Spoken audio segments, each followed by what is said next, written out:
8th of October, exactly 22:30 in the afternoon, and here we are live from the heart of the production site of Teleon Surgical in Spankeren. Welcome to our international speaker meeting, user meeting. My name is Gerd Wirtz, and I'm your moderator on this afternoon full of inspiring lectures and talks. But first of all, it's time to introduce my guests here in the studio. And to my right, I introduce the CEO of Teleon Surgical, Mark Lanzu. You are our host today. Thank you very much for your initiative. Thank you, Gerd. And I also would like to extend a warm welcome to everybody who is watching us from around the world, and especially for those who are watching us from the ESCRS direct live at Amsterdam, and also at our site here in Spankeren who are watching us, and at our other sites.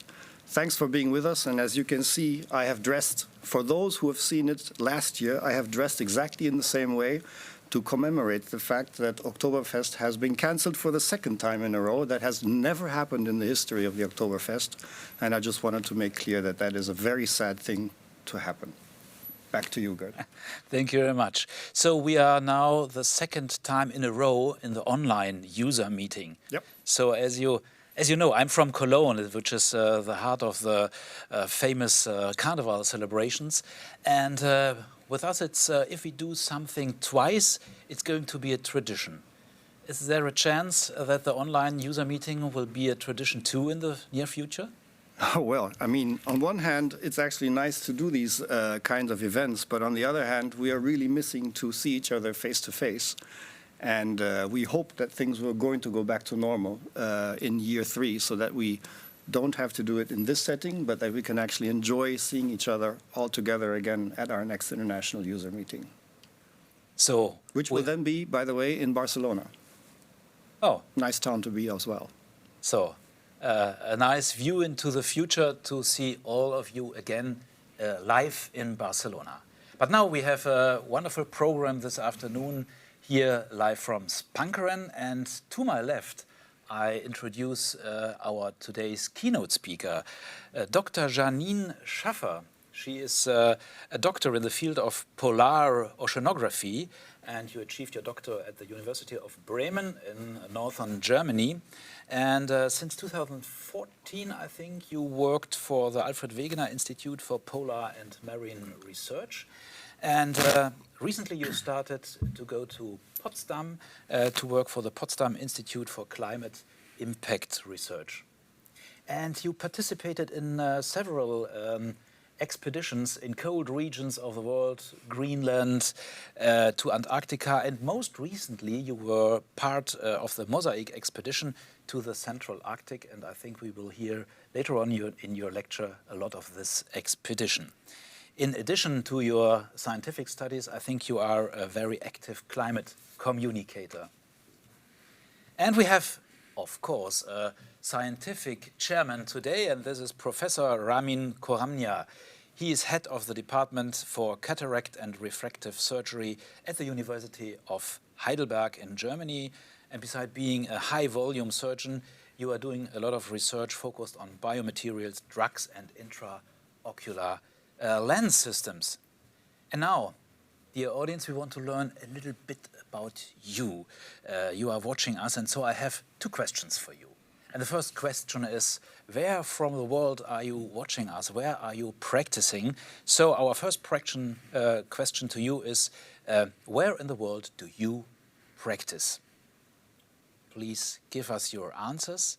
And Mark, what do you think? You have invited all the people all over the world. What do you think? Where are most of the people? That's actually a very good question, because we deliver our lenses into 40 countries across the entire world. So chances are that it's going to be many people from many countries.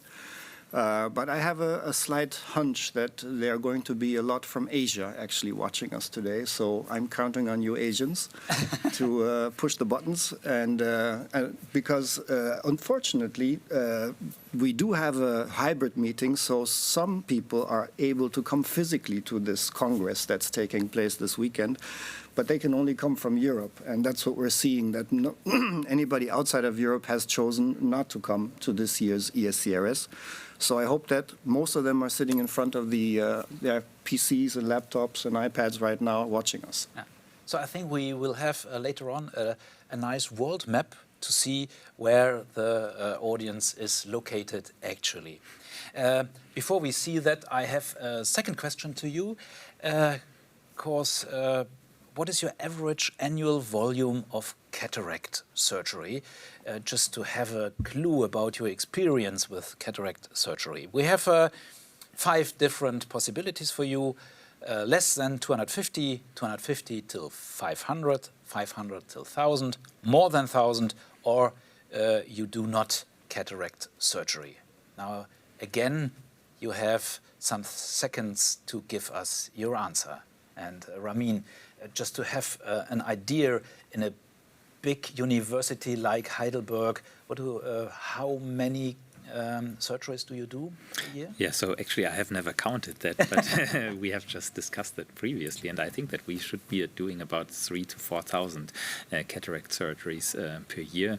You also have to keep in mind that we are not just doing cataract surgery, we are sometimes combining that with pars plana vitrectomy, and that should add up to this number. Now, I have an answer. Yeah, we have about 34% didn't do any cataract surgery of the audience, and about 20% did to 250 to 500 eyes, and 20% did 500 to 1,000 eyes. So this is what we're talking about. And now we are having a short look on our program for today. There should be a short graphic. If not, it's easy to tell you. We have first our keynote with Dr. Janin Schaffer, and then we have 3 lectures about different lens systems. And we have, of course, a talk with Mark Lanzo about the Teleon philosophy and vision and mission. Okay, and now I think we are at the end of our introduction. And Teleon is a very small but a company which has a very active research department. And now in a short movie, Teleon wants to introduce itself.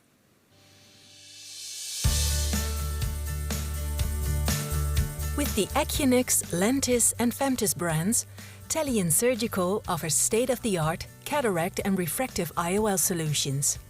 We do that with passion, to give our patients and specialists the same passion for perfect vision. Teleon is technology-driven, which means we can continue to innovate. Launch groundbreaking intraocular lenses. With our high-quality products, we can improve our patients' everyday lives. With precision, guaranteed by our team and our products. And of course, always with an eye for detail. Because the tiniest nuances lead to big results. And it's always about integrity, moral and ethical principles that offer the confidence our stakeholders demand. And taking responsibility wherever and whenever is never a duty. It's built into our DNA. Happy people make us happy. Happy patients who can see a future again. Happy customers who were able to make a difference. Who have confidence in us. And with whom we share the same passion for perfect vision. Tomorrow's world starts today. Sustainability is at the heart of all that we do to secure the future, without losing sight of what's happening now. We are always striving for improvements. In our processes, in our use of raw materials, less energy, less waste, more efficiency. Because in our factories, we recover energy from the heat we produce. And ultimately, we want to be entirely free of fossil fuels. By continuously improving the lives of our patients and the world around us, Teleon remains the front-runner and game-changer in refractive lens surgery. With a clear focus, with pride, we take care of our customers for your patients. Unique lenses for unique patients. Teleon Surgical, passion for perfect vision. Later on, we will have a deep dive with Mark about the vision of Teleon. But now we have the results for you from our little question about where are you practicing. And I think we see now a graphic. And I have, you're right, Mark, 25% from Asia and 34% from Europe. And on the third, there are just minor amount of people from North America, 4%, Latin America, 2%, and 4% from Australia and 4% from Africa. So thank you very much for this map. And now we are changing from the tropical atmosphere from this studio. Put on your warm clothes, because now we are leaving to a virtual expedition to the polar region with Dr. Janin Schaffer. Welcome everyone, and thanks for having me here. I will take you now to the cold Arctic, where I spent quite some time with my colleagues to study the Arctic climate system. And on this picture here you can see already how it looked like, how our home looked like, where we stayed for a couple of months to measure the Arctic with all its different components, like the atmosphere, the sea ice and the ocean, and this is what I will talk about now. So I'm Janin Schaffer, I'm a physical oceanographer. What does it mean? I study the ocean currents, mixing in the ocean and so on. And this slide shows you how the ocean currents look like in the ocean from an ocean model product. But what I do, I go on ships to really measure the ocean, to measure ocean currents, ocean temperatures, salinity and so on, to improve them also the models. So the better we understand how the ocean works, the better are the models, of course. And why is that, or what are we concerned about? We are concerned about that the ocean is changing and also that the climate system is changing. Of course, you all know that the global temperature is increasing quite a lot and, also quite rapidly. And it's us, it's the human influence that has warmed climate at a rate that is unprecedented in at least the last 2,000 years. So we climate scientists all over the world have publications on various topics and all point to the fact that there's recent changes in the climate going on, and they are widespread, they are rapid and they are intensifying. And actually, unless there is an immediate, rapid and large-scale reductions in greenhouse gas emissions, limiting the warming to 1.5 degrees Celsius will be beyond reach. So it really calls for urgent action, for sustainable transformations, and I think we all need to work together to reach the 1.5 degree goal and to change now what we can change. But let's come to the Arctic. What is happening there? The Arctic is changing. It's a hot spot of climate change, so to say. And how does it look like? Actually, about 50% of the sea ice area has been lost in the past 30 years. So on this map, you can nicely see in red the area that has been lost. And that basically means that there is no ice anymore, where there was ice all the time beforehand. And this is, of course, saying that the ecosystem is changing and that the whole system there is changing and the whole environment is changing. While I also want to point out that this is the summer condition. So in winter, we have still sea ice growing, of course. In winter, you have super cold temperatures like minus 40 degrees and colder. And of course, there is sea ice growing again. But in the end, it's melting then in summer. And this basically means that the sea ice in principle is much thinner nowadays, and it's not so old anymore. So the whole system there is changing, and it's going on quite rapidly. And how will this develop in the future? When we have a look to different climate emission scenarios, of course, the results are very different. So this is now showing some timeline where we have a look from different climate models, how the temperatures will evolve until the end of the century. And the more red lines, they show the emission scenarios which are like business as usual, as we have right now. So we are right now on the pathway to a 3-degree warmer world until the end of the century. So this is more the red lines. While what we want to have is we don't want to go above 1.5 degree. which are the blue scenarios. And when we have a look to the Arctic sea ice area, so what does that mean for the Arctic sea ice extent in the future when we have this different greenhouse gas emission scenarios? Well, you see under all these red scenarios, the Arctic will become practically ice-free. Some of the models say that this will happen already in 10 to 20 years, and some say until the end of the century. No matter what, the Arctic is changing rapidly. And what I want to point out with this graph is basically there's a wide spread in the models. So all this shaded area here means that the models don't really well agree. And why is that? So the future climate change projections for the Arctic, they are extremely uncertain. And this is because many processes in the Arctic climate system are just not well understood yet. There's a lot of different details you need to know to be able to model the Arctic climate system.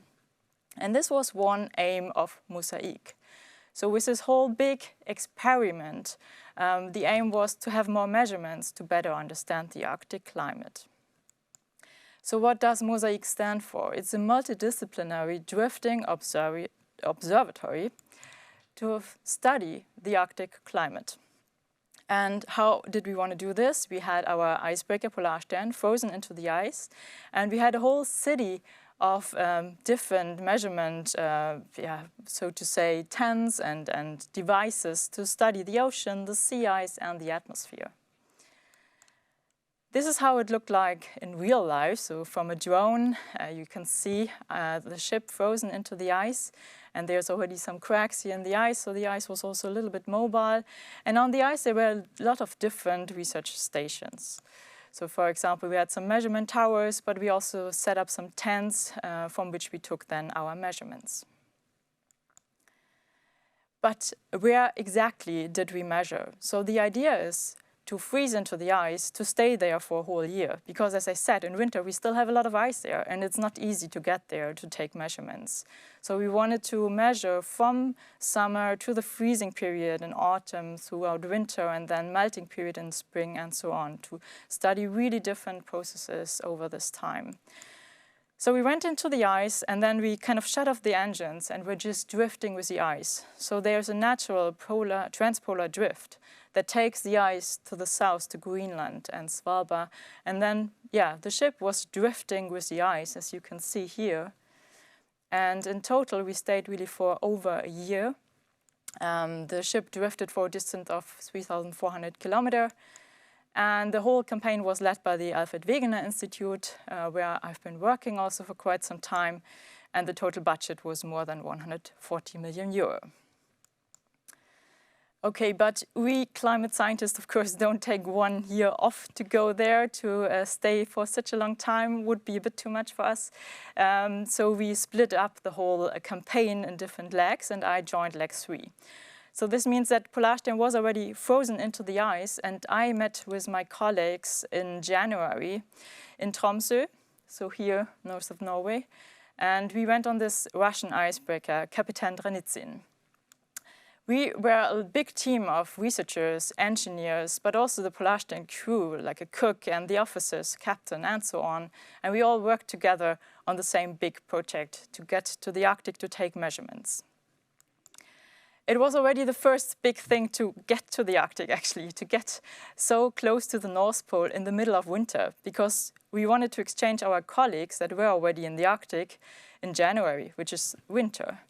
And so there was no ship before, actually, going this close to the North Pole in winter beforehand. And we were really happy that Kapitan Dranitsin, the Russian icebreaker, made it all the way to Polarstern. It took about a month. So our work way, kind of, or the time we took to get to our workplace was about a month. And then we were finally there, and it was amazing to be there on the ice and to start our work. So who were we? We were the team atmosphere, so that was atmospheric physicists and chemists, and they studied, as it is said, the atmosphere. So they, for example, took measurements of the temperatures, the wind velocities, but also chemical parameters. And they had a lot of different instrumentations. And for example, they also had this measurement containers with some laser. Here you can see this green light. They had a laser scan to look high up into the atmosphere. They, for example, also measured the temperature from here, from the surface, all the way up, like 35 kilometers. And this throughout like months, like the whole campaign. And they could see and study how the temperatures then change with springtime and with summertime and so on. And one publication that is out already is on what they measured about the ozone content in the Arctic. And they found quite some surprises there. So during MOSAiC, around 95% of the ozone was destroyed in the height range where you should find actually the ozone maximum. So that was quite a surprise. And there seems to be a significant trend towards lower temperatures in the stratospheric winters, and thus towards increasing ozone losses. I know this is already quite specific details, but I just want to point out that we study very different processes and very distinct topics, but they all together give the big picture of the Arctic climate and how it's changing. And so let's go to the next example. So another big group on board was the sea ice physicist. They studied the snow and the sea ice, but also how it looks like below the sea ice and above. They also took the helicopter to fly over the sea ice and had some radar measurements below to, for example, measure how thick the sea ice was, exactly where we measured. And they had this great instrument. It's a remotely operated vehicle they put here into the water. And just to say, we really need very good technologies also to carry out these measurements in this extreme environment. And we are super happy when there's improvements of our instruments. And this instrument takes us actually below the ice. So this is now upside down, and it's a movie from the camera, from the ROV, from the remotely operated vehicle. And what you can hopefully see is how impressive the ice looks like from below. There's a measurement stick here to see how the ice thickness was changing during the course of the time. But also you see it's not just a plain surface. It's really a lot of ridging going on. Sometimes you could see algae or fishes. And we measured temperatures and salinities there also with this instrument. So yeah, I think it looks really beautiful, and it's also fantastic measurements that we get.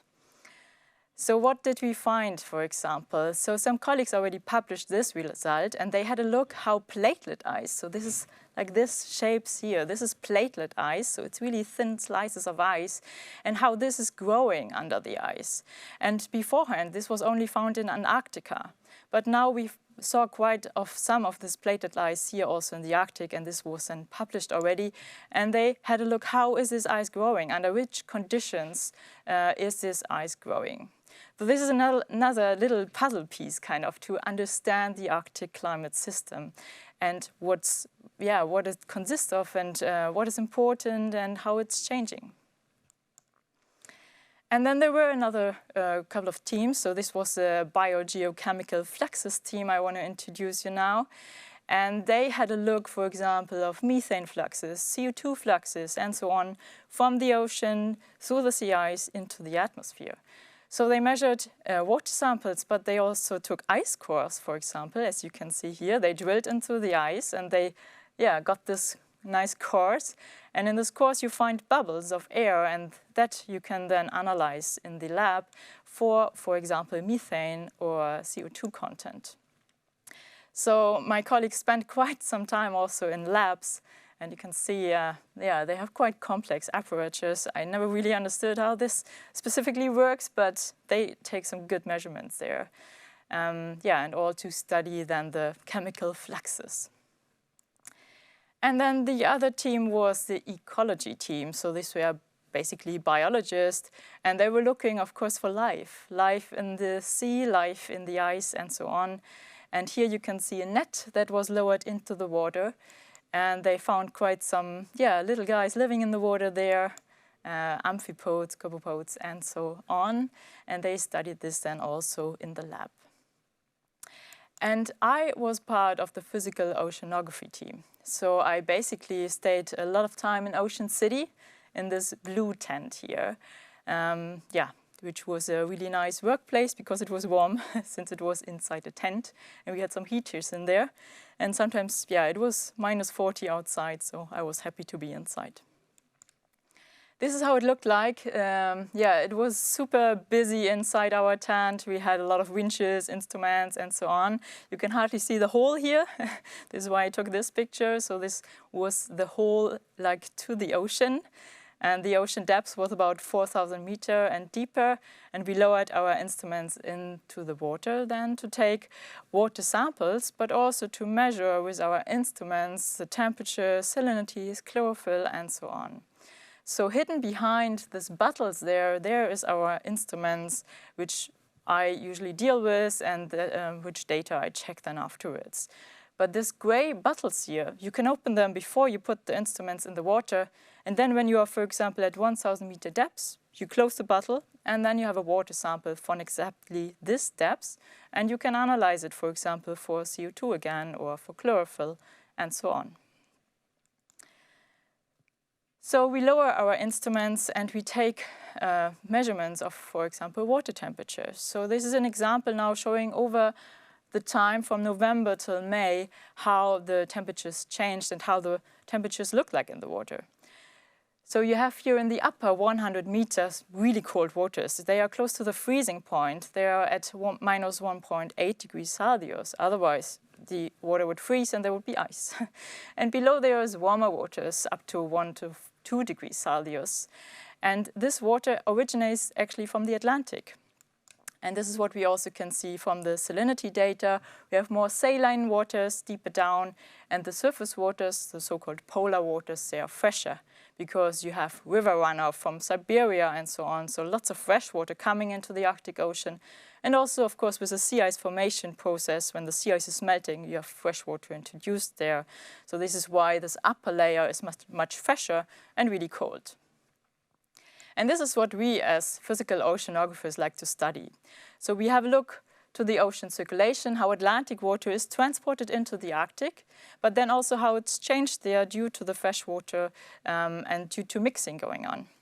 And what we find in the recent years that there is a so-called Arctic atlantification going on.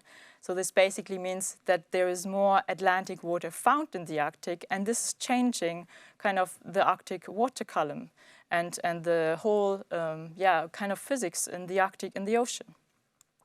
So usually you have Atlantic water here from the surface to deep down going into the Arctic. So this is kind of how we as physical oceanographers would sketch it.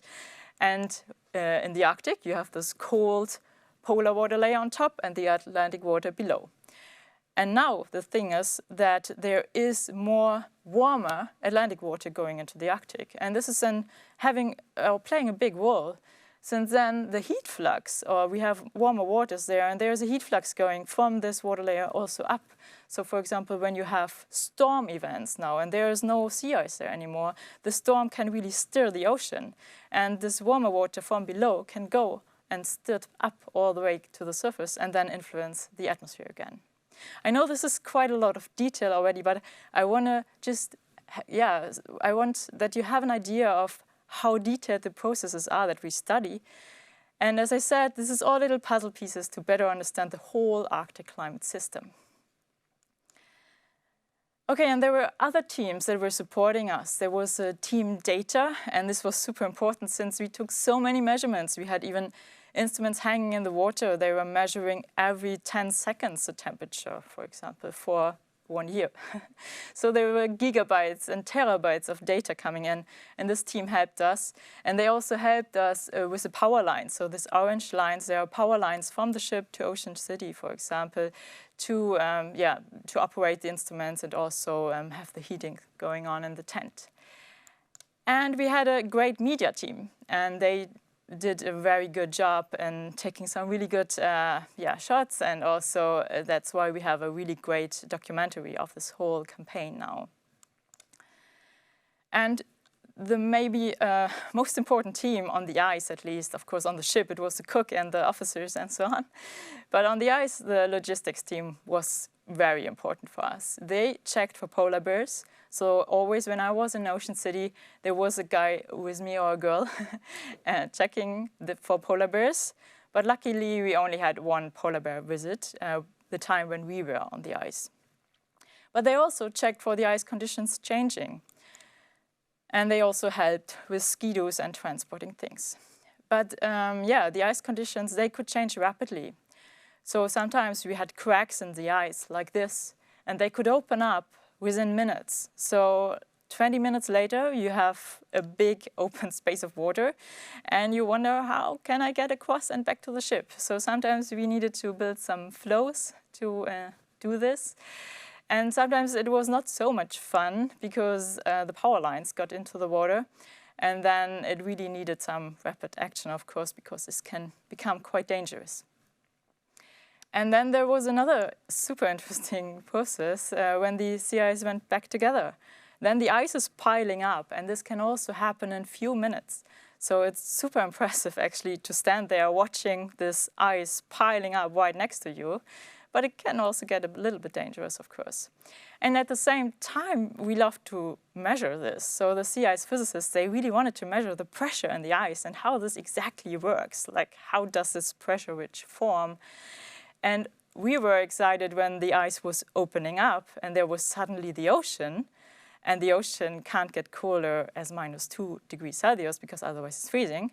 And then the atmosphere is on top, it has -40. So you have a rather warm ocean compared to this cold atmosphere, and there is heat going from the ocean into the atmosphere suddenly. And this is exactly what we want to study. Like, what will happen in the future when there is less sea ice and more open water? There will be lots of heat going from the ocean and the atmosphere, and how can we quantify this? Yeah, this is exactly what we wanted to measure, and then again, we want to put it in physical formulas in the end to prove our models. Yeah, and it also looks beautiful. Okay, and in the end, I want to show you some movie, or it's actually some time lapse here. And you can nicely see how Polarstern twice you're now going through the ice. So this is how it looks like when an icebreaker wants to break ice in the Arctic, when it's still a little bit of winter time. So the point was that, of course, we were supposed to stay in the Arctic for the whole period, but then the corona pandemic came.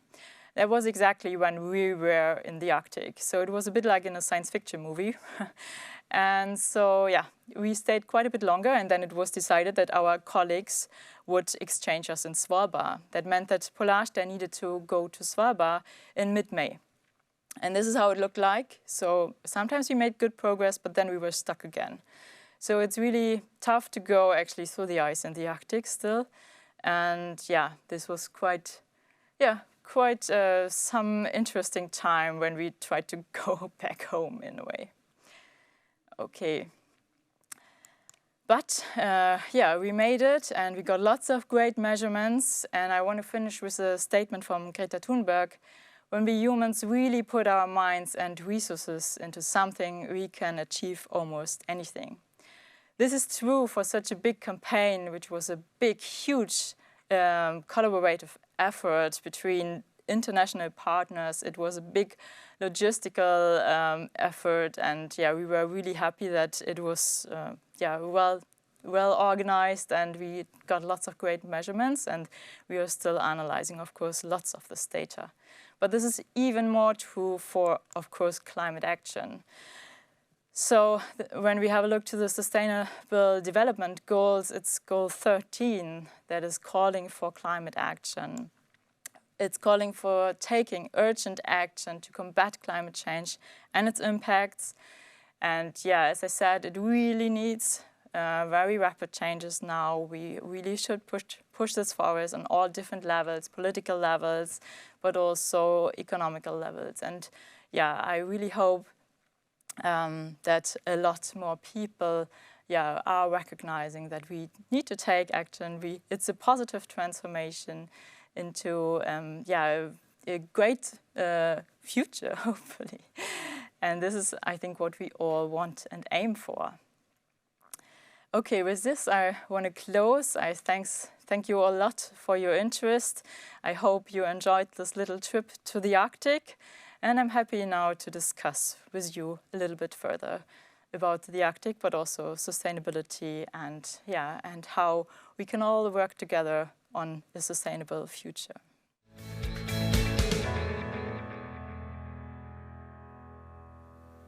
So thank you, Janin, for this impressive insight into this amazing expedition. So I guess the whole expedition was about a year, more or less, 60 weeks. That's correct. How long was your stay in this expedition?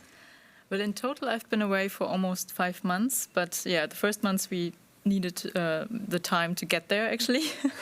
And then we've been in the Arctic or working in the Arctic almost 3 months, I think, 2.5, 3 months. And then on the way back, we took a lot of time again. Yeah. So the travel to our workplace was also quite some time, took some time, yeah. So being out in the polar region, what were you missing most from home? Well, of course, you miss your family and friends, but in daily life, I think at one point in time, I really missed also some fruits and salad, since we were running out of that after a while, of course, yeah. So, but instead of fruit and salad, I think there was a lot of alcohol on board. Well, you know, we worked daily, so also on the weekends. Of course, there are, we gather in the evenings playing cards and sometimes having some drinks. But yeah, you always need to be aware that every time something unexpected can happen. And so you always should be healthy and on track of yourself, I would Being say. Being alert. Yes. Okay. I think it's a great topic to adopt to the very long night and then adopt to the very long daytime. How did you manage that? Yeah, true. Yeah, when we arrived, actually, it was 24-hour darkness all day long, and that was, kind of special. And in a way, it really helps that you have your regular meal times. So you always have breakfast, lunch, and dinner at the same time. So you need to be there in time, otherwise the people won't be happy who make the meals. So this really helps to have a regular schedule, and then you have your working times and they keep you in your daily routine.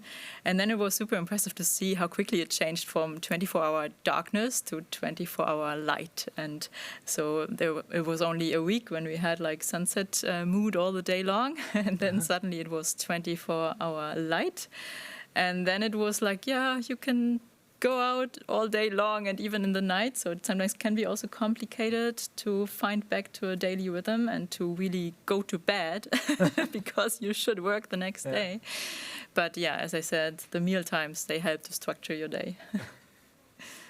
As always. I look around to Mark and Ramin.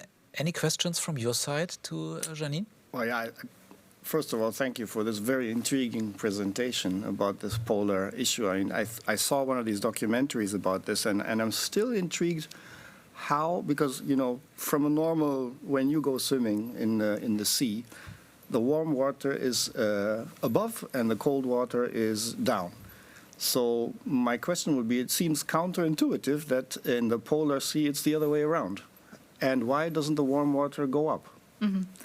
Yeah, so it depends on the density of the water. So the water is heavier the more dense it is, and the density is dependent on the salinity, basically, and the temperature. So it's not only the temperature, and actually warm water is more light than cooler water. That's why here it is actually further up in the water column.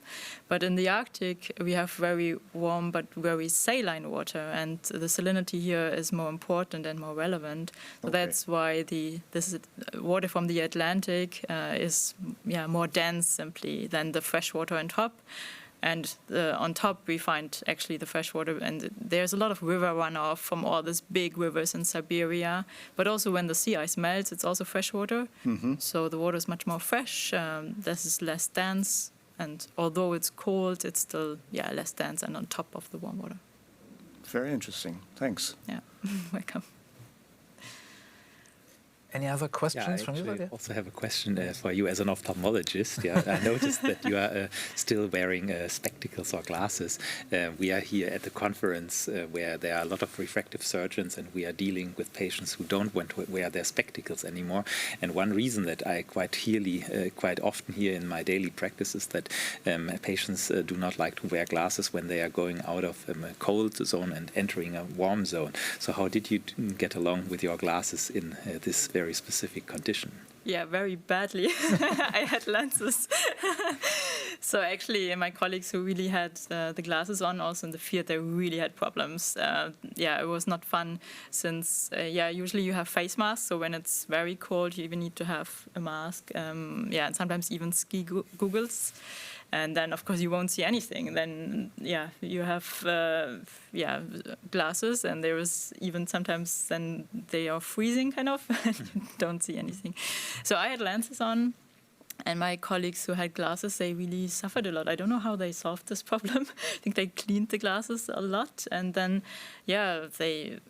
they didn't put the face mask so high up, but then you can have problems with the cold, of course, and this can be really dangerous as well. And so, Yeah, we also noticed that during Corona times, that in the beginning we had less patients doing surgery because of the shutdowns, but afterwards, actually, I would say that numbers increase, and oftentimes patients reported, because of their masks, they cannot really wear their spectacles anymore. So that helped, to make up for the loss that we had in the beginning. Yeah, you can make some advertisement for polar researchers with glasses. Maybe offer a small discount or something.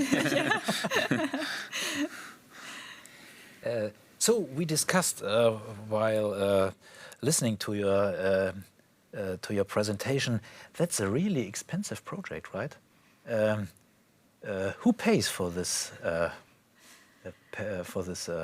expedition? Yeah, in this case, the expedition was mainly financed by German government money. So it's always like this, right? In research, we always apply for funding, but in this case, it was already decided quite early in the process, of course, that the German government will give a lot of money. So I think more than half of the funding came from the BMBF, it's called in Germany. But then we had international collaborations, and they all needed to come, of course, and bring in some money. So some Chinese colleagues, US colleagues also, there it's a NSF, I think. So there's all like national science foundations where we apply for money, and then we need to write proposals, of course, and they will be checked. And so in that case, it was in the beginning, all this planning period took a lot of time to find enough money, also enough collaborators all around the world to make this happen. And this was a big thing, and it shows again that we as climate scientists really work well together, and we try to push at the same lines to make such big projects happen. So you did a lot of different research. So is there a personal highlight from you, from the outcome of this research, where you said, wow, that was really impressive for me personally? I think from the results, we are still in the process actually to analyze a lot of the data. And so I think I think it will be super impressive to see how it comes all together. As I tried to point out in the presentation, it's a lot of different puzzle pieces, and it will be nice to see all the interlinkages of the projects. But from my personal point of view, what I found super impressive was really when there was this ice ridge piling up next to me. I was in the field, or next to the ship it was actually, and there was suddenly cracks and like noise. You can hear that the ice is doing something there, and it's like you feel the kind of the nature working. And there was this ice ridge piling up, and you could watch it like how it would grow next to you, and this was so impressive. I was like, what's going on here?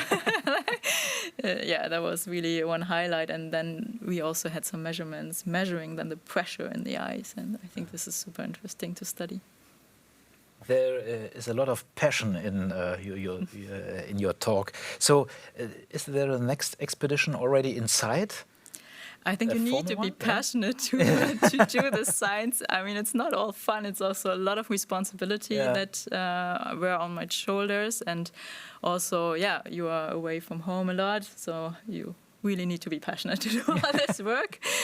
Yeah, of course there's more expeditions planned, but now the next ones, they're usually in summer. So in winter it's just, you need a lot of money to make such projects happen. And I mean, as I said, we planned for, I think, 10 years or something from the idea to make this happen.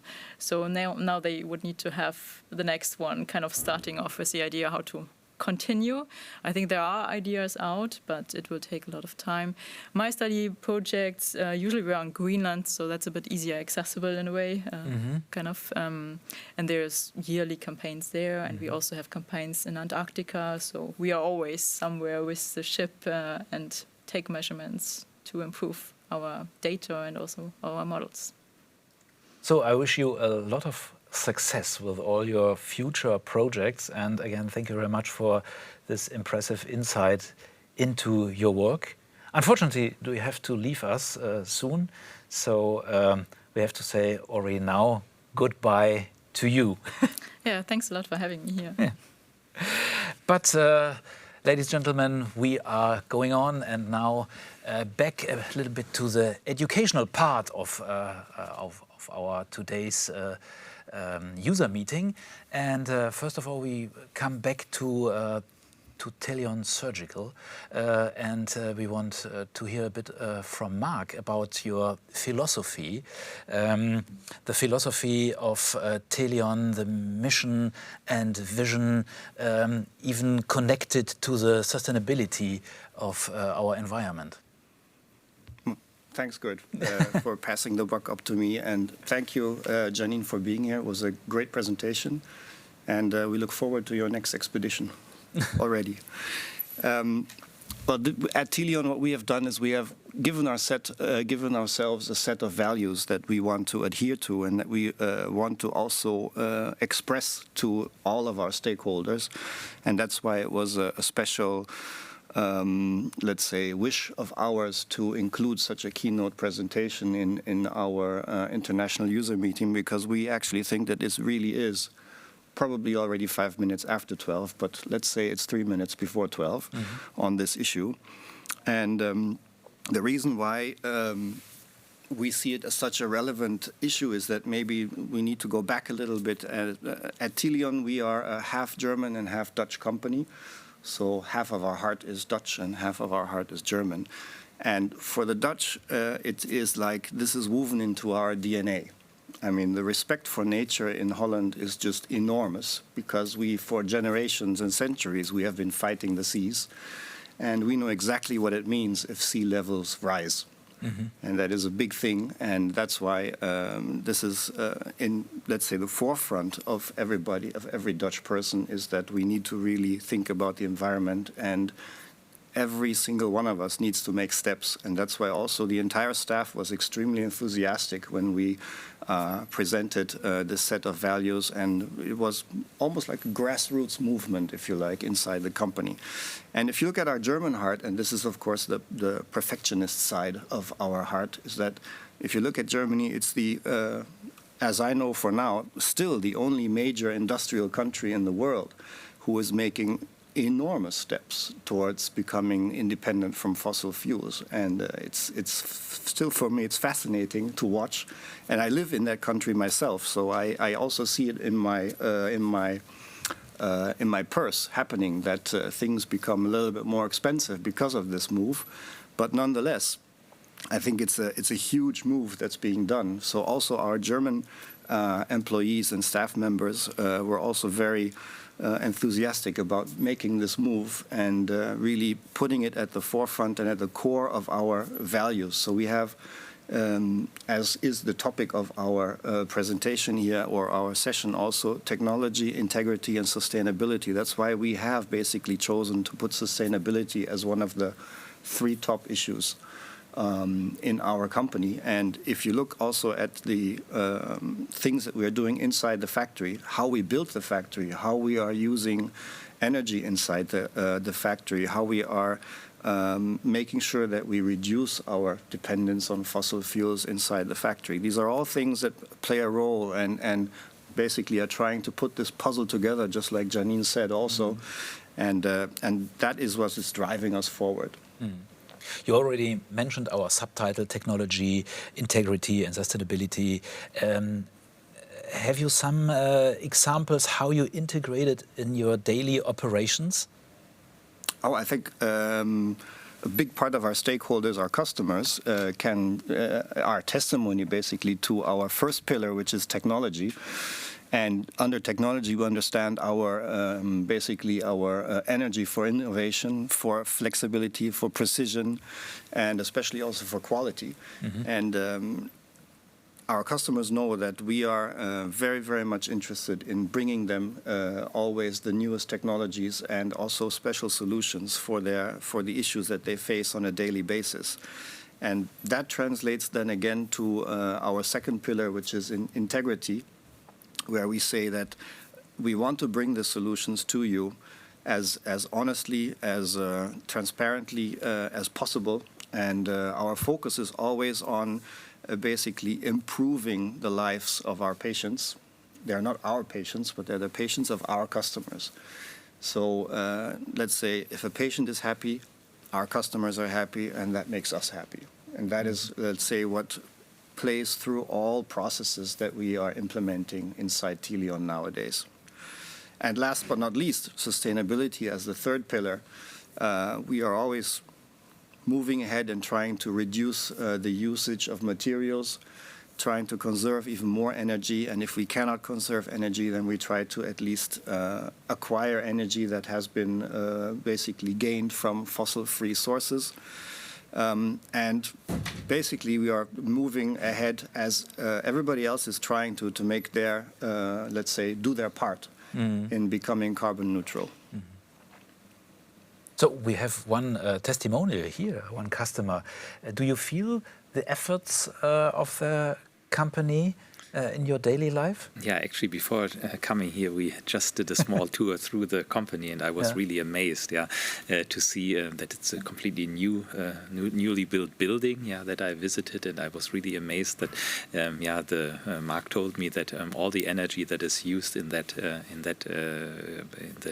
machinery is actually coming from carbon-free sources. A lot of the energy, for example, for the heating, is not produced from outside, but it's really coming from the building. So I really think that they did a great step forward. I have worked a lot with the company in the past, and we have done many studies together where we have really looked also at the material, where we have looked at the optics of that company, and I can really say that in terms of the results that I will also present later on, that we as customers can be very satisfied with the company. So thank you very much for this small backstage ride through Teleon Surgical.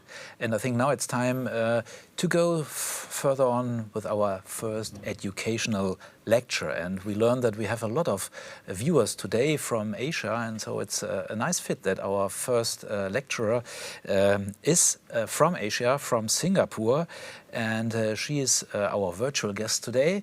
It's Dr. Natasha Lim. She is the medical director of the LASIK surgery clinic at Wheelock and Center of Eye Surgery in Singapore, and she graduated in the United Kingdom at Nottingham Medical School, and she's a fellow of the Royal College of Ophthalmologists in London. And Dr. Lim will present her personal long-term experience with the Teleon Lentis IOL family, and she will discuss her premium cataract routine and treatment options for individual patient needs.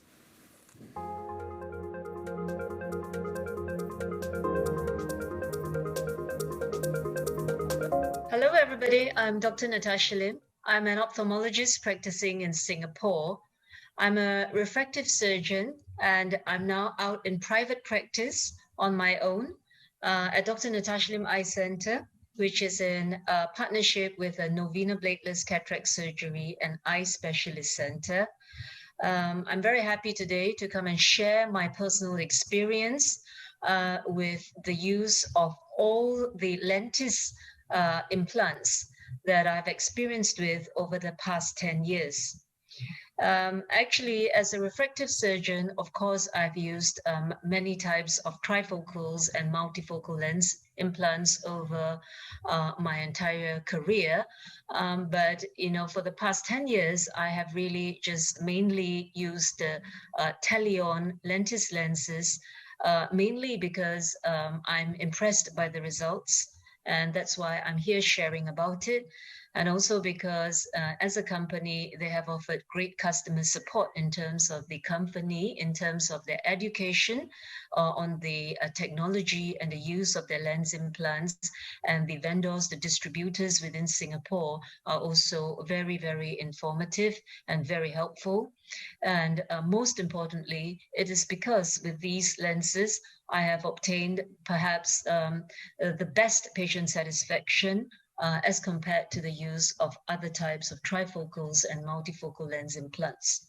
So I think usually I do more than about 200 eyes of multifocals and trifocal lenses per year, and of which 40% of my patient load, they would receive a multifocal or EDOF lens implant, such as Lentis Comfort or Lentis M+.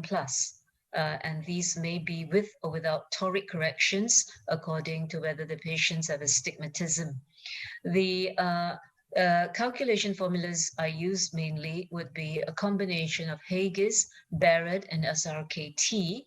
And I kind of average out between these three formulas to decide on the final lens power. Importantly, as refractive surgeons, we also have the backup of Pentacam to assess whether there is any room for adjustment with LASIK or PRK after the operation if the patient's slightly off target, or if they require a bit more reading here or a bit more far vision there. I think the key advantages of the Lentis implants would be that they are really the truly customized implants, as when you start using them, you will see that you don't get close to what you want. You can really customize to exactly what the patient's eyes should have, which is the best for the patient. So with other types of trifocals or multifocal implants in the past, I have gotten as close as possible to what is the best for the patients and in terms of the biometry. But for Lentis lenses, really, they're customized down to the exact decimal point that is the best for the patient's correction. And so to me, we are leaving really close to zero, near zero residual astigmatism. And for refractive surgery, I think that kind of close to zero residual astigmatism really ensures a very excellent vision quality. And because of that also, there is less dysphotopsia if there's less residual astigmatism. What is very impressive about the Lentis IOLs is the M+ X. I think for the Asian population, really it is the few multifocal or trifocal lens implants that can give very, very reliable and reproducible, powerful reading vision after implantation, especially for the Asian set of patients who are heavily presbyopic. And of course, in my practice, I use lots of Lentis comfort lens as well for the intermediate vision that our patients need for the use of computer screens, etc. And they're very reliable, usually between the combination of M+ X and the comfort lens implants. Then usually over 90%, 95% of my patients will get 6/6 vision in both eyes, and close to 100% of the time, but not always. They would never need glasses, but it's very close to 100% of the time. And also, I must say that, a lot of our patients these days have had LASIK surgery, any refractive surgery in the past, and they are now here for cataract surgery. And these Lentis lenses really have excellent performance in post-LASIK eye. Very, very little photopsia, very tolerable on the post-LASIK cornea. And the refractive IOLs, which is the Comfort and the M+, they allow excellent percentage of light transmission in the 90s. percentage range. So for reading, patients will find that it's actually very, very clear. And then for far, especially for the comfort lens, is also excellent distance vision because the amount of light transmission is a lot higher than the diffractive IOLs. In terms of dysphotopsia, we can't say that there would be none, but I would say that, usually there are mild or at most moderate. And if the patient is willing to give time of anywhere between 6 to 12 months, then you would see that over that time, it would gradually go from moderate to mild to none, or at least mild to none, or at least stay around a mild kind of a dysphotopsia state, whereby patients generally find it's tolerable. But in my experience, the patients may talk about dysphotopsia in the first year, and many of them would tell you that in the second year, they haven't noticed it at all.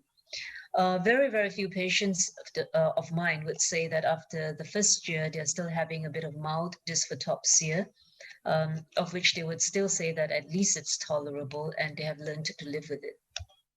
Where I find that the lentis IOLs are very, very suited for post-LASIK eyes, something that I haven't been able to say so for the other trifocals or multifocal lens implants. Then even the patients with mild retinal disease or with mild glaucoma disease, I have been able to implant these lenses in them and gotten very, very good results. Especially the comfort lens, you can use them quite safely in patients with mild retinal or mild glaucoma diseases, as long as there's no significant vision loss. So even for night drivers, I used to be very conservative about the implantation of multifocal or trifocal lens implants because of the possibility of dysphotopsia. But since I've started using lentis IOLs, I have no problems implanting them in night drivers.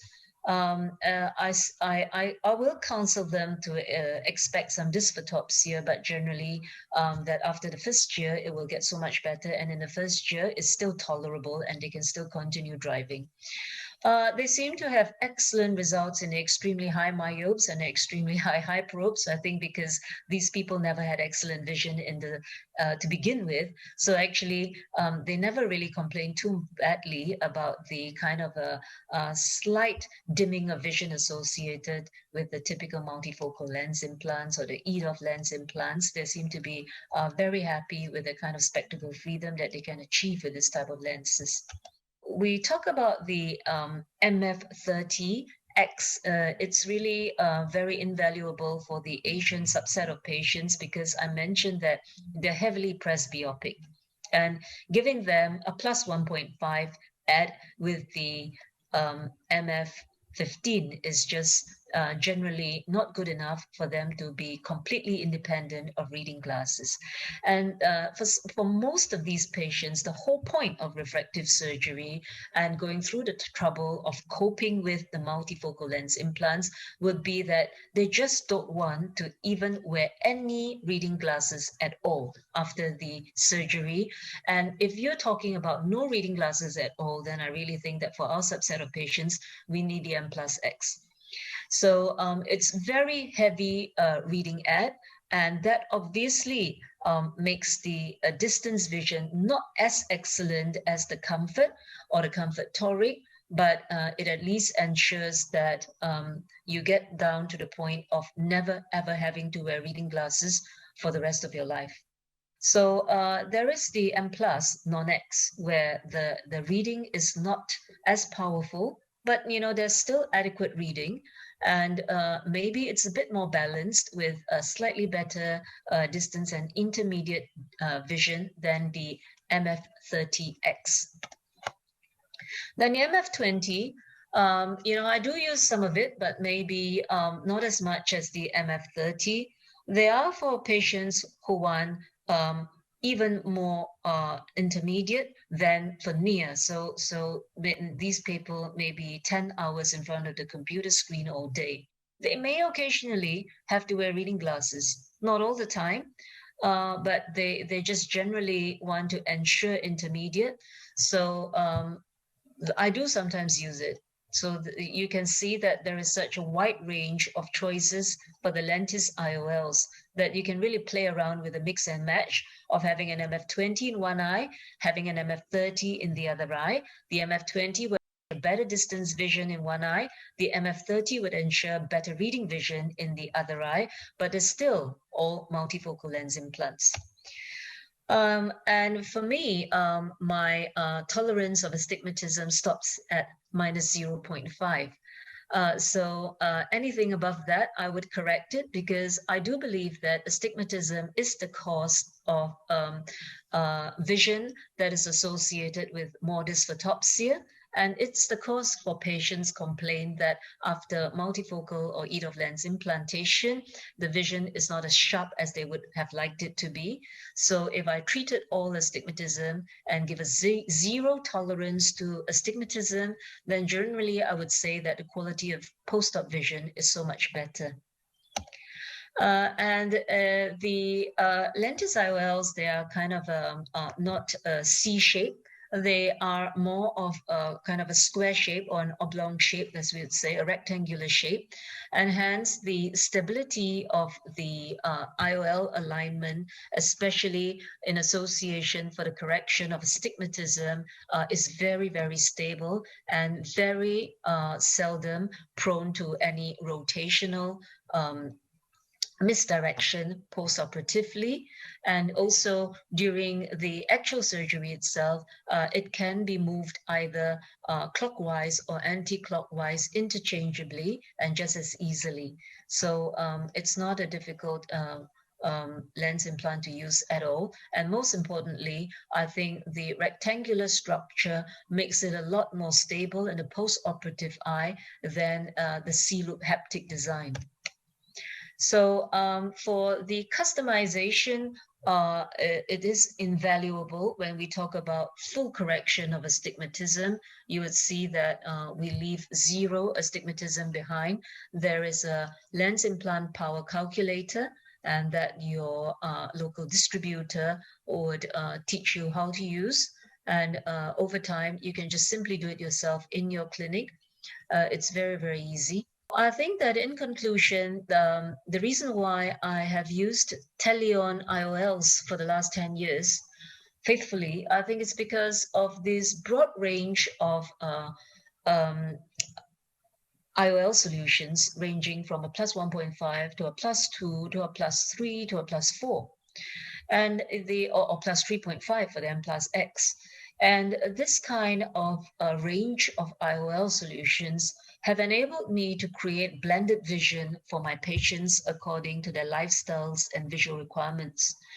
And the low at EDOF lenses in both eyes are definitely something I've used a lot of in recent years, especially for people who don't mind occasional reading glasses, but still want that spectacle independence when they're outdoors for near, intermediate, and far.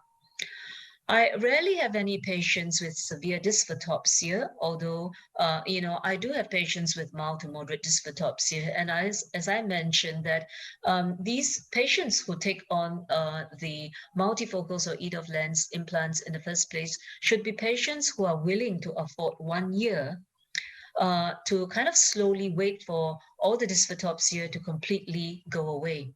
And if they have that patience, generally, they will be rewarded with excellent complete range of vision in the second year. And the vision quality I've often found can be further enhanced by capsulotomy, because generally all these multifocal EDOF and trifocal lenses are very intolerant of slight lens capsule opacification, even the slightest. So I think the Teleon range of IOLs really, I like it a lot because it's individually customized for all the patients. The broad range of IOL solutions enables me to play around with all sorts of powers for reading, and at the same time ensure good enough far vision for these patients. And so far, with that kind of mix and match strategy, I've been able to ensure very, very high patient satisfaction. So I hope that everybody may have a chance to also play around with the Teleon IOLs like I have had in the last 10 years and see for yourself whether this range of IOL solutions may be actually the recipe to your practice success. So thank you very much.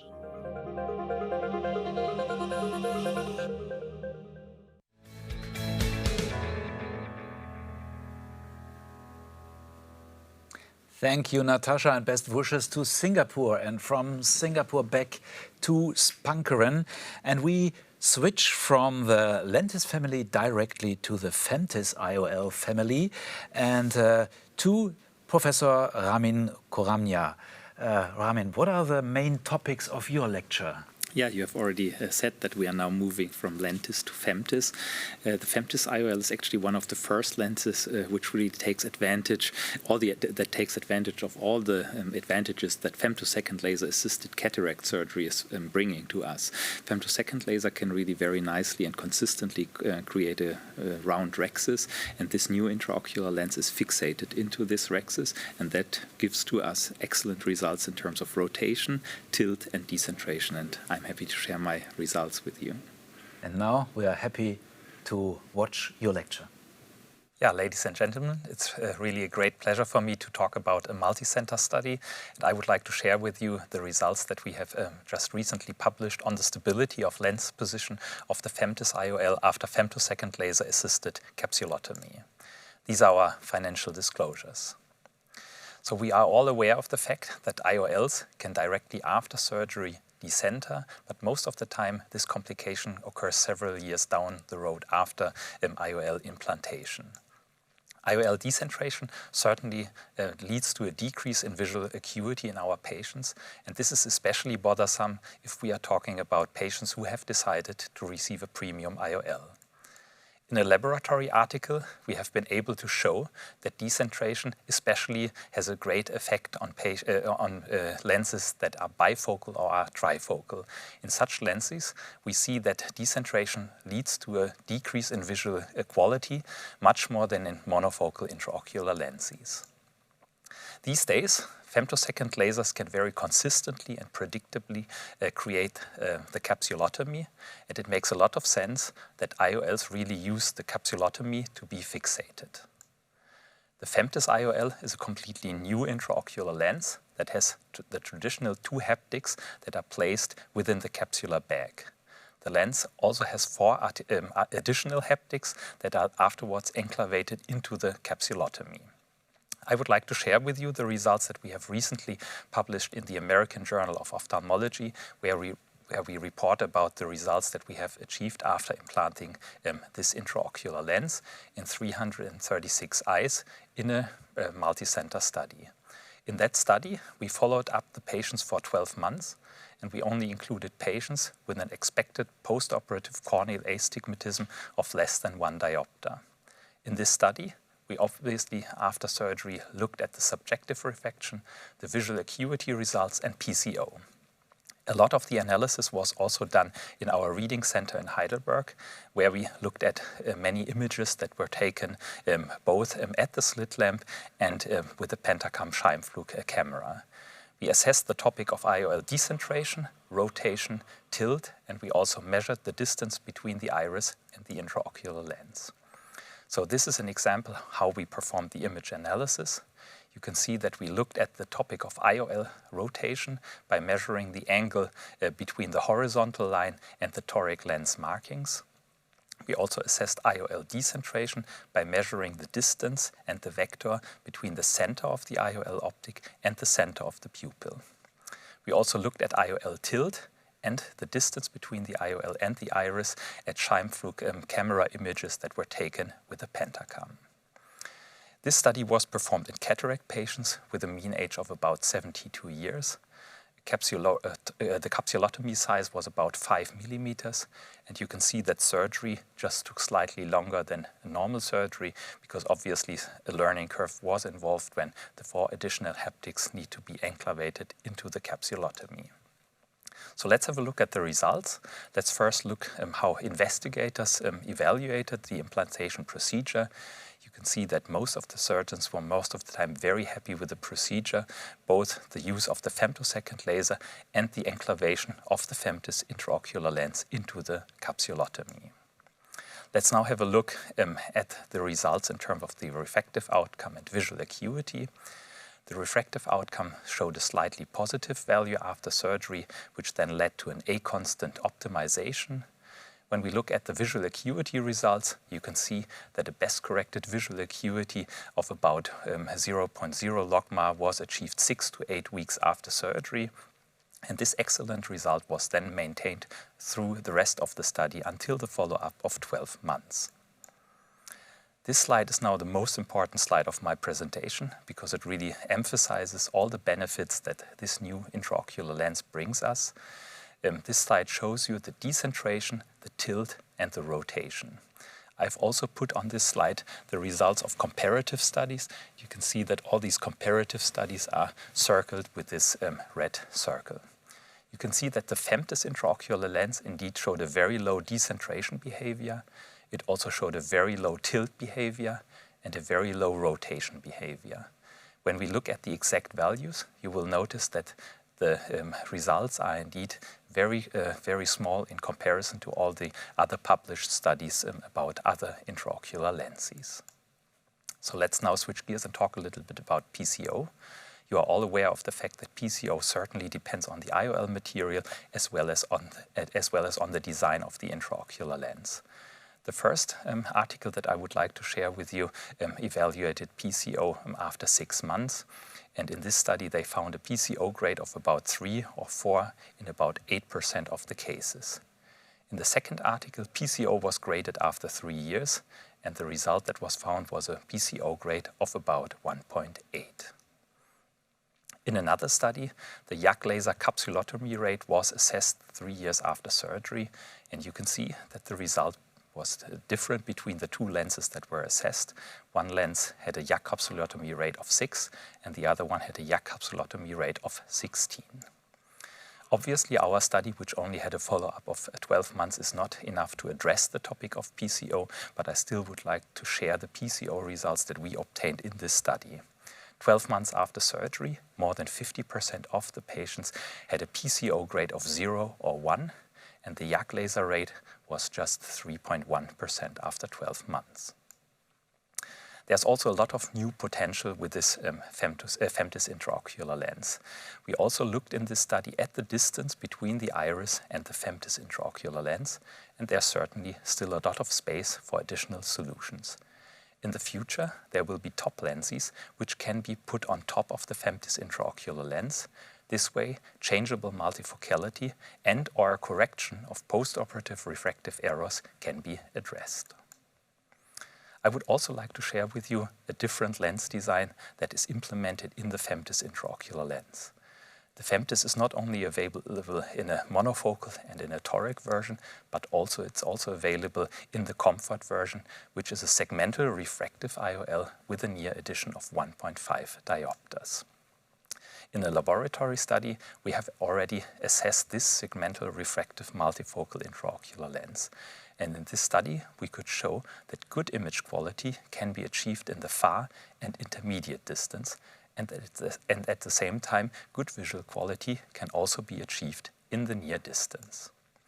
We used this optic setup in a clinical study, and we could very nicely demonstrate that excellent visual acuity results can be achieved in the far distance and in the intermediate distance. At the same time, functional visual acuity results can also be achieved in the near distance. There's currently a clinical study going on where the femtis intraocular lens is evaluated in the comfort version, and you can very nicely see that excellent visual acuity results are achieved in the far and intermediate distance, and in the same time, functional visual acuity results are achieved in the near distance. So in conclusion, the femtis IOL certainly allows a perfect fit. You have seen in my presentation that in terms of tilt, decentration and rotation, excellent results can be achieved. At the same time, good visual acuity results were achieved. With the comfort version of that lens, you can also achieve spectacle independence in the intermediate distance and at the same time achieve functional visual acuity results in the near distance. Because there's still space between the iris and the femtis IOL, there is still room for top lenses, which can give us in the future unlimited possibilities. So I really think that we are currently at the beginning of a new era. Finally, intraocular lenses are really taking the advantage that femtosecond laser-assisted cataract surgery is offering us. And I think that in the near future, we will see many lens models that are taken advantage of the capsulotomy that is created by the femtosecond laser. And I really think that this is now a good time to be a refractive surgeon because we can now use all that great technology that is coming to us. Thank you very much.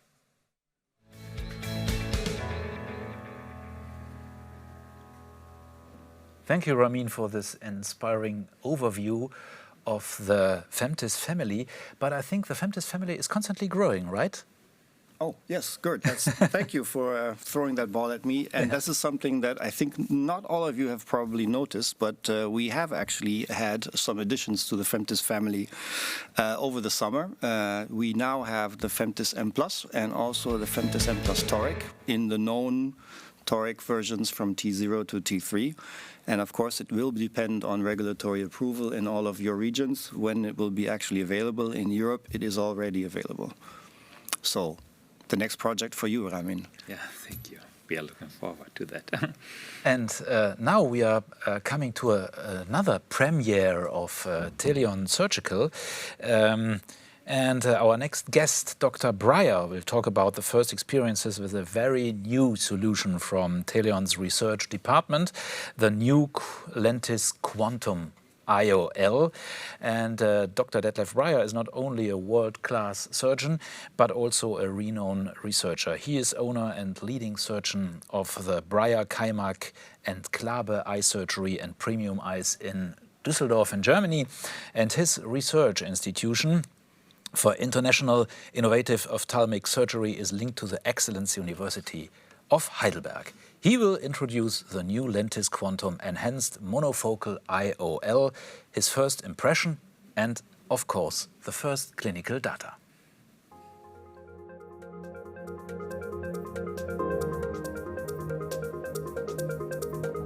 So thank you very much for inviting me to present the first initial clinical results and quality of vision with a new Lentis Quantum.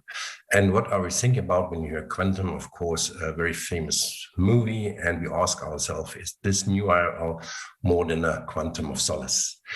That was a question. You can see on the left-hand side the new IOL. On the right-hand side, it's me implanting the first CE marked worldwide. So the question was, does it really work? So let's go on. This is the IOL. We all know this from the Lentis family. It's a very good proven plate haptics. I have implanted, I think, 10,000 of them. And why I especially love them, I can implant them through 1.8 millimeters in a dock-on technique. So it's astigmatism neutral, number one. Number two, because it's a 4-point haptic, it's very stable. I never had to rotate one in toric cases where I tried to correct astigmatism. Then what's new is the Q-zone optics. And the question Teleon asked me, is this Lentis Quantum a better standard IOL for all cataract patients? So that's what it's all about. Teleon, in the history, I'm working together with them for more than 15 years, are very well known to innovative products. First example of, my opinion, excellent product, and I'll comment why, is the first segmental refractive EDOF IOL, the Comfort MF15. It was the first low-aid refractive EDOF IOL on the market and a real game changer in emmetropic surgery. Why? Because you had excellent far and intermediate vision without glasses, and this with no clinical halo and glare. This was a real sensation then. You had no reduction of contrast sensitivity, so our patients didn't need no more progressive glasses. The disadvantage still was that reading glasses were still needed. So nevertheless, up to then, it was unseen and yet an unreached only game changer with no competitor up to now. So what we did, because we also did press beyond blended vision laser surgery, we were very common and felt good with the concept, and even I myself did laser blended vision surgery on my eyes. So because I started 10 years ago using the Comfort MF50 at the blended vision. The advantage was that those patients didn't need glasses except small print. That means they didn't use reading glasses anymore. They didn't report any clinical halo and glare, and this was sensational. If you can see far, intermediate, and read without glasses. No reduction in contrast sensitivity again.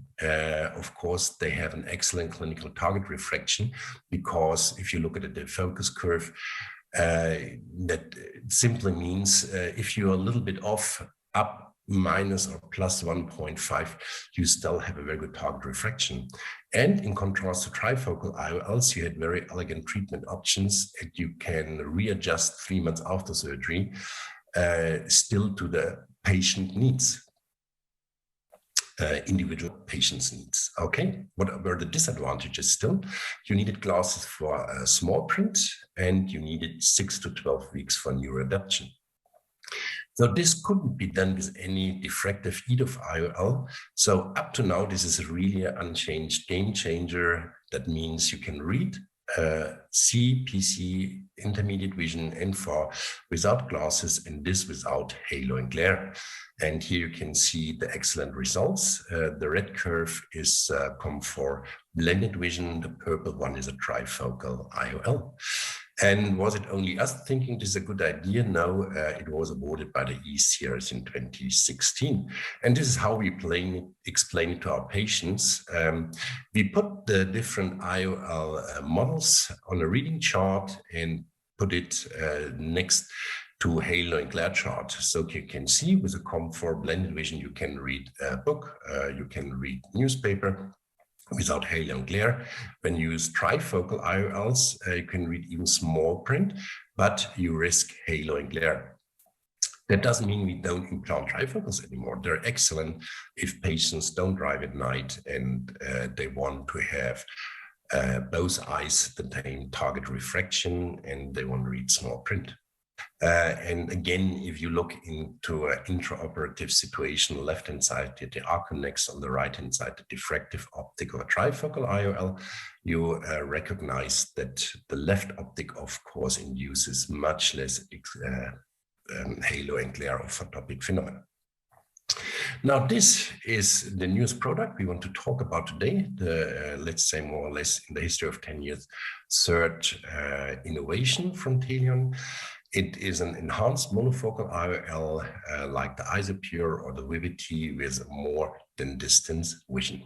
This is an optical concept, and if you have a closer look, what does it mean? The basic quantum EDOF principle was to create a single elongated focal point to enhance the depth of focus. So Teleon applied a slope constraint Q-type asphericity for progressive power profile neutral to SA in the eye, not adding spherical aberration. So if you want to go into the depth and really understand the optics, I highly recommend the excellent homepage from Damien Gattinel from Paris, the Fondation Rothschild. He has really a wonderful homepage explaining those clinical optics. Let's have a look at the quantum innovation. These are KR-1W aberrometries from Topcon.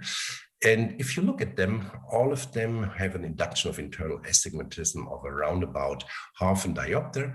One of them had a minimal induction of spherical asphericity positive side and one on the negative side. Here we get a closer look from left to right. You can see the minimum induction of astigmatism, a little bit of higher order aberration, no tetraphoid, a little bit of coma, and the spherical aberration overall was the induction very, very few. If you compare this with Comfort 15, where you see a clear induction of astigmatism, clear induction of higher order aberration, tetraphoid, and coma, you can understand the optical differences in real life. So comparing this with a Polytech Isopure, which also has a very typical aberrometry, it becomes very clear and evident that this is another optical principle. If you look at the far right, you can see the different distribution of induction of spherical aberrations. In the middle, you can see the coma effect, a little bit of trefoil, and the clear induction of spherical aberration. The other competitor on the market is alconvivity. Here you can see the alconvivity in vivo in the operational cetus, which is a toric one. And if you look at the aberrometry, those are two examples. You induce astigmatism, a little bit of spherical aberration, coma, and trefoil. And the optical principle in aberrometry seems to be closer to the isopure than to the quantum. Now I'm going to present the first implantations over the not CE certified IOL. This was possible in the Philippines by Harvey Yu, which I'm very thankful that he leaves his results so that I can present those. So thanks you, Harvey, for giving me all the data that I can make this presentation. The patient was informed that this is a new monofocal IOL, that sphere cylinder and spherical aberration were documented, uncorrected distance visual acuity, best corrected in the same with the intermediate visual acuity, contrast sensitivity, and photopic phenomena. Looking at the first results, and I have to emphasize first results of the subjective refraction of 16 eyes, you can see it's really a high precision. In all those patients, no touch-up surgery was needed because the target refraction was reached. Looking at the uncorrected distance visual acuity, also very high precision, really excellent.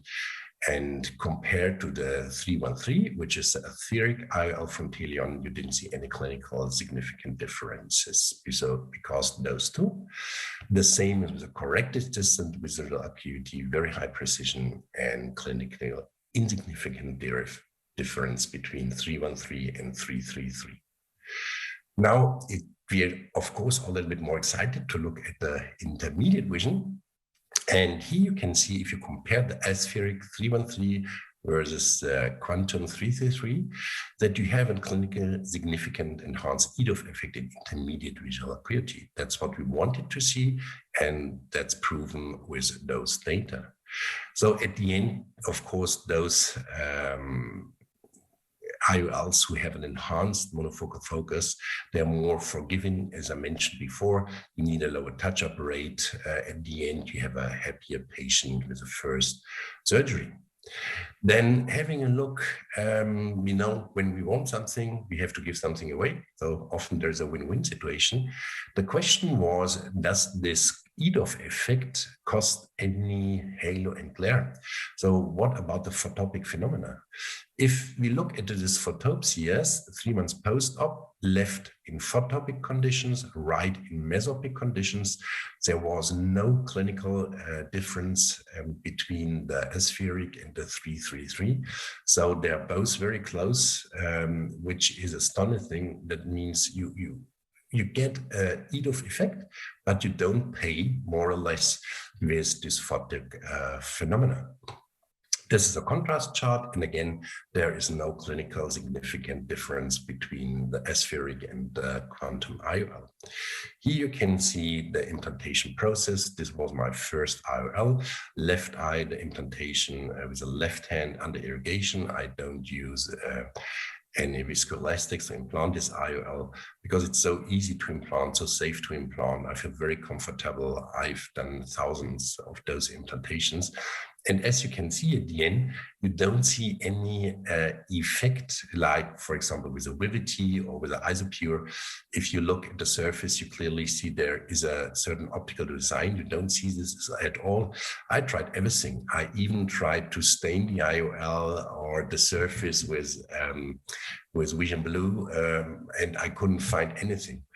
So it is a very interesting IOL, and this design is implanted over 1,000 times per year in my clinic. So this is a conclusion.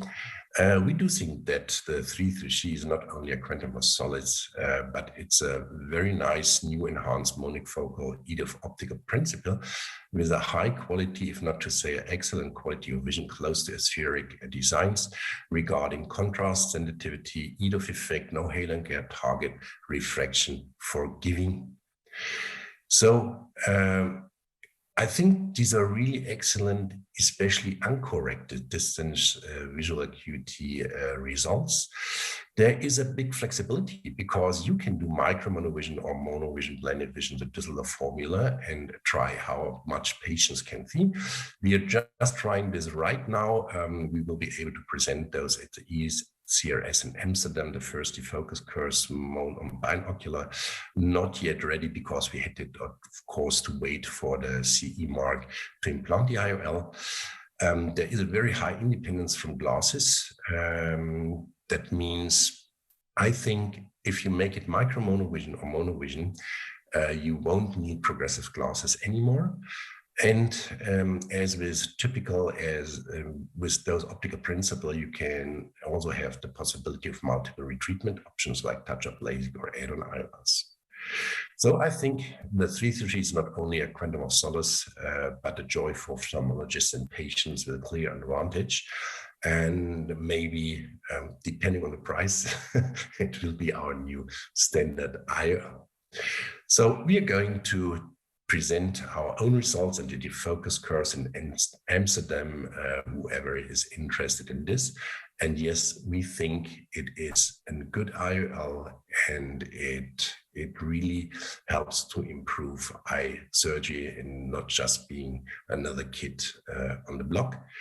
And I want to take this possibility. As you have seen, I'm now working over 10 years with Teleon, and I want to thank Ben Wanders, the owner, and all the inventors and staff for 10 years of a very interesting work that was carried by honesty, accountability, focus, and trust, and always a quick response with individual solutions. So forgive me, I take this to thank all of you for trusting me and giving me those wonderful products. Thank you very much for your kind attention.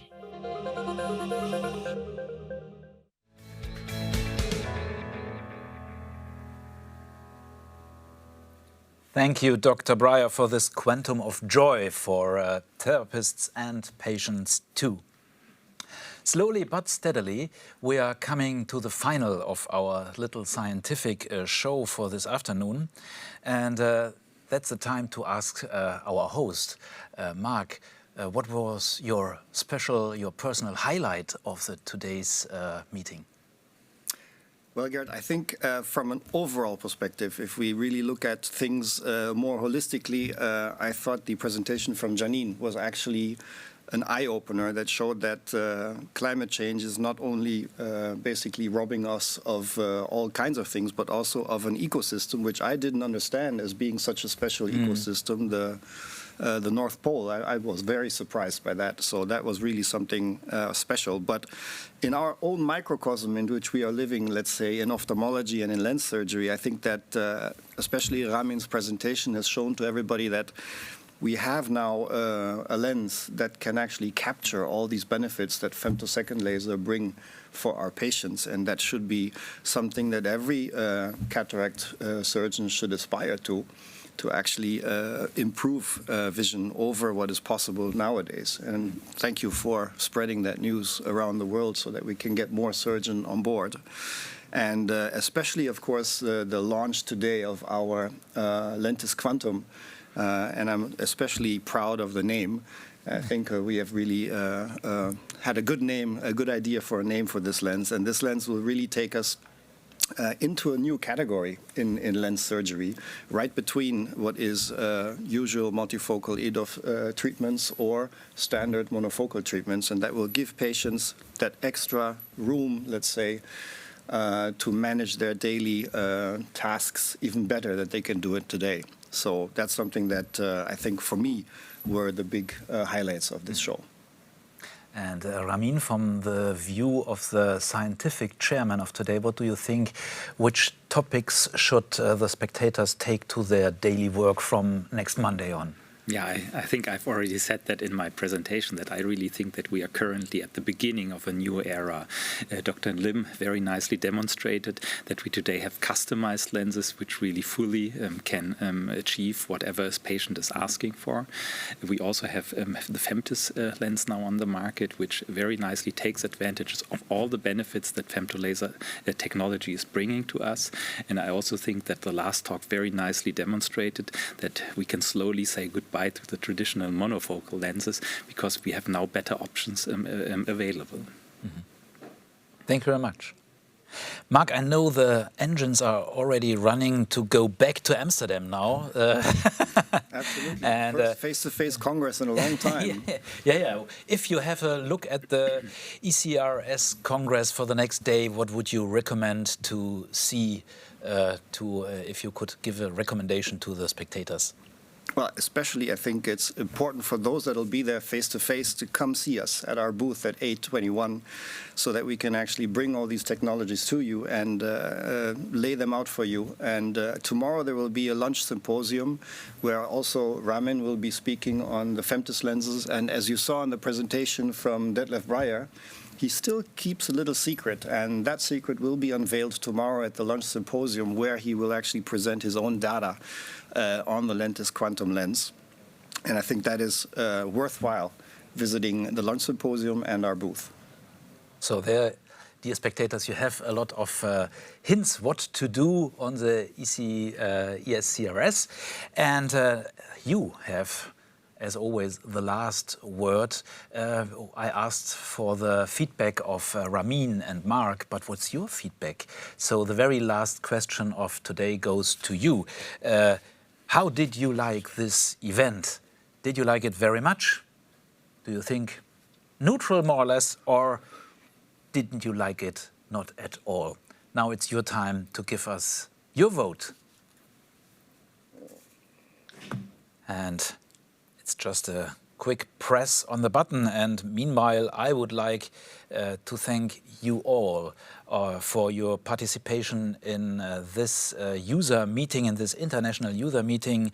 I would like to thank very much the guests in the studio here. Thank you, Mark.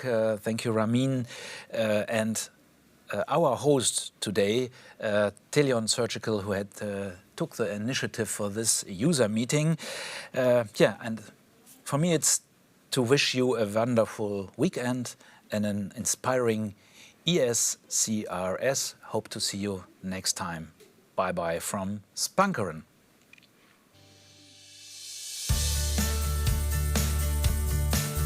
With the Echinix, Lentis and Femtis brands, Teleon Surgical offers state-of-the-art cataract and refractive IOL solutions.